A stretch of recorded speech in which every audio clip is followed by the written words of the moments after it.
성도님들 비 많이 오는데 어떻게 이 새벽에 잊지 않고 이렇게 와주셔서 참 감사하고, 돌아가시는 길도 하나님의 은혜와 보호 안에 돌아가시기를 주님의 이름으로 축원합니다. 성도님들, 살아가다 보면 참 중요한 것 중에 하나가 바로 균형이라는 거죠. 밸런스입니다. 아무리 좋은 것이라고 할지라도 지나치게 치우치면 반드시 문제가 되죠. 예를 들면 항생제라는 약이 있습니다. 우리 항생제라는 약을 발명했을 때 이 항생제 덕에 수많은 사람들을 살리게 되었는데요. 그런데 이 항생제가 좋다고 너무 많이 먹으면, 즉 과다 복용하면 어떻게 되겠습니까? 그 다음부터는 이 항생제 내성이 생겨서 더 심각한 질병이 찾아올 때 이 항생제 결국은 힘을 발휘하지 못하니까 생명을 잃게 되는 걸 볼 수 있습니다. 그러니까 균형이 참 중요하다라는 거죠. 또 요즘 젊은이들이 잘 쓰는 말 중에 이제 워라밸이라는 말이 있습니다. Work and Life Balance. 번역하면 일과 삶의 균형이라는 건데요. 일이 없으면 당연히 먹고 살 거 걱정해야 되지만, 또 그런다고 일을 너무 또 지나치게 일만 치우치면 어떻게 되겠습니까? 자신의 삶이 깨지는 거죠. 자신의 삶이 깨져서 불균형이 이루어진다. 그래서 일과 삶의 균형을 강조하는 워라밸이라는 말이 생겨난 겁니다. 그런데요, 솔로몬의 약점이 뭘까?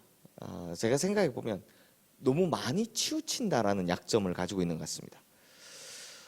성전 건축 공사를 몇 년에 끝냈냐? 7년의 공사를 끝낸 겁니다. 그 큰 사업을 7년에 다 마치고 난 이후에, 사실 7년 동안 공사했으면 그 공사 누가 했겠습니까? 백성들이 하잖아요.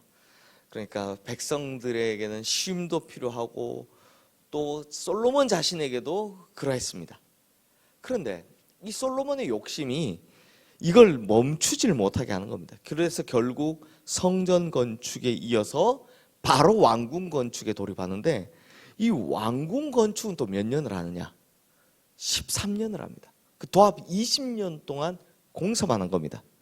그러니 성도님들 생각해 보십시오. 백성들이 20년 동안 공사했다. 이 말은 뭘까요? 자기 생업을 포기하고 나라의 부역에 20년을 종사했다라는 겁니다.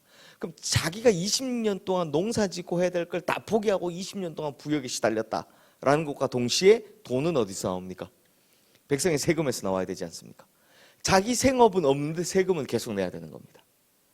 그러니 이 백성들의 일과 삶의 균형이 깨져버리기 시작하는 거죠. 그리고 또 한 번 보십시오. 또 균형이 안 맞는 게 또 있습니다. 자, 성도님들, 제가 성전 건축 몇 년에 걸려 했다고 했습니까? 네, 7년에 걸려 했다고 했습니다. 그런데 자기 왕궁 짓는데 몇 년 걸렸다고 했습니까? 13년. 거의 2배에 가까운 시간을 자기 집 짓는데 투자를 했다는 겁니다. 그러니 지금 성경에 나오지는 않지만 성전과 자기 왕궁, 어디다 더 신경을 많이 쓰고 더 크고 화려하게 지었다는 겁니까? 왕궁입니다. 또 한 번 균형이 깨지기 시작하는 거죠. 하나님의 성전 짓는 데는 7년밖에 안 걸렸지만 왕궁은 그 2배에 가까운 시간을 걸쳐서 투자를 하고 더 크고 화려하게 지었다는 겁니다. 또 한 번 균형이 깨진 거죠. 그리고 더 큰 문제가 8절 말씀에 있습니다. 우리 8절 말씀 함께 읽겠습니다. 솔로몬이 거처할 왕궁은 그 주랑 뒤 다른 뜰에 있으니 그 양식이 동일하며 솔로몬이 또 그가 장가든 바로의 딸을 위하여 집을 지었는데 이 주랑과 같더라. 자, 이게 무슨 말이냐? 솔로몬이 별채를 지었다라는 말입니다. 특별히 누구를 위해서? 자기의 첫 번째 아내였던 바로의 딸을 위해 별채를 만들었다라는 겁니다. 그러니까 왕궁에 함께 거할 자리가 아니라 그 뒤에다 별채를 지었는데, 그 중에 하나는 자기를 위해서, 하나는 이 첫 번째 부인을 위해서 지었다라는 겁니다. 성도님들, 제가 이게 왜 문제가 되냐? 그럴 수 있습니다. 우리 조선에도 보면 그렇게 했었으니까. 이 공간을 만드는 게 문제가 아니라요, 이 공간의 목적이 문제라는 겁니다. 왜냐하면 바로의 딸이 거기다 뭘 했냐? 이집트의 신들을 위해 다 끌어다 와서 거기다 신전을 만들었기 때문입니다. 즉 이스라엘의 우상이 들어오기 시작했다는 겁니다. 타락의 전조가 됐다는 거죠. 그러므로 신앙의 균형마저 깨져버렸다라는 겁니다. 그러므로 성도님들, 결국 솔로몬이 패망의 길로 들어선 것, 그 이유가 뭐냐? 뭐 여러 가지 이유가 있겠지만 제가 보기엔 균형이 깨졌기 때문이다. 균형 감각의 상실 때문이다 라고 할 수 있을 것 같습니다. 그래서 솔로몬은 결국 백성들에게도 인심을 잃게 되고 하나님에게도 버림을 받게 되어버린 거죠. 이 모든 것이 다 균형이 무너져서 그렇지 않겠냐라는 생각을 하는 겁니다. 그러므로 성도님들, 우리 또한 우리의 삶뿐만 아니라 신앙에서도 이 균형은 매우 중요합니다. 특히 우리 신앙에서 잡아야 될 균형이 뭐냐? 말씀과 기도 같은 기본적인 것과 더불어요, 그것이 삶에서도 이어지는 걸 말하는 겁니다. 즉 교회 안과 밖이 똑같아야 된다는 이야기를 하는 겁니다. 신앙과 신앙인다운 삶의 균형, 이게 중요하다는 겁니다. 성도님들, 하루 종일 성경 공부를 하고 막 설교를 찾아, 유튜브를 통해 설교를 찾아 듣는다 해도, 또 막 새벽과 저녁에 나와서 막 기도한다 해도, 물론 제가 확실하게 말씀드리지만 이거 안 하는 것보단 100배 낫습니다. 안 하는 것보단 100배 낫지만 문제는 그게 삶으로 이어지지 않는다면 울리는 꽹과리가 같다라는 겁니다.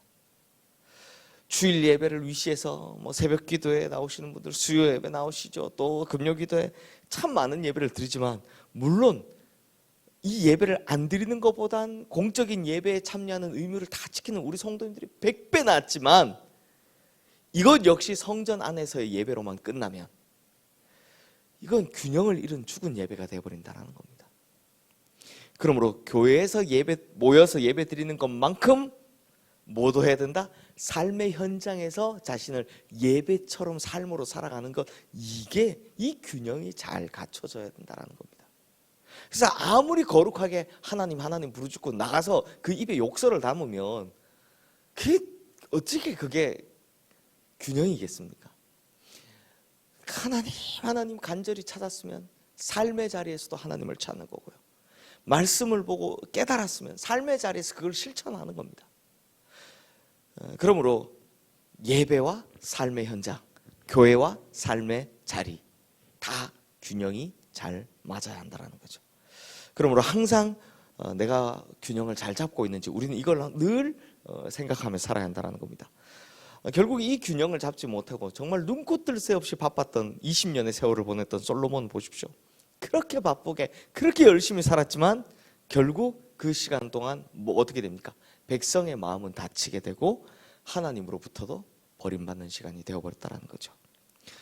그러면 성도님들, 솔로몬의 균형을 잡지 못하게 했던 건 뭘까요? 제가 볼 때 그 이유는 딱 하나입니다. 바로 욕심 때문입니다. 욕심. 그래서 야고보서 1장 15절 말씀에도 보면 이런 말씀이 나오죠. 야고보서 1장 15절이 없나요? 네. 욕심이 잉태한 즉 죄를 낳고 죄가 장성한 즉 사망을 낳느니라. 그러므로 우리 성도님들은 오늘 내 안에 욕심으로 말미암아 균형 감각이 사라지고 있지는 않은지 다시 한번 잘 점검해 보시고요, 치우친 모든 부분들을 바로잡아서 신앙과 삶, 믿음과 행함, 예배와 삶, 이 균형을 잘 잡아서 정말 올바르게 살아가시는 우리 성도님들 되시기를 주님의 이름으로 축원합니다.